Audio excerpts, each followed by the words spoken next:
Portion है इस loft का। और यहाँ पर जो पेड़ हैं वो कासने खाल हैं पीले गुलों में एक साइड पे, और ये इनका दाना डाल रहे हैं। और दूसरी तरफ पर जो हैं ये किशोरी हैं और इनको भी दाना दे रहे हैं।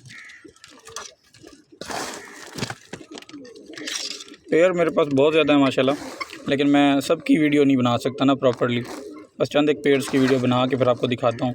ये देखें गुलों से लिपटी हुई है मादा, और लाल कलर के नहीं मेहंदी कलर के गुल हैं। ठीक है जी, आप भी अपने परिंदों को इस तरह की फ़ीड करा सकते हैं, इस तरह के पेड़ अटैच कर सकते हैं। अगर आप लोगों को कोई मशवरा दरकार है तो वो मुझसे पूछ सकते हैं।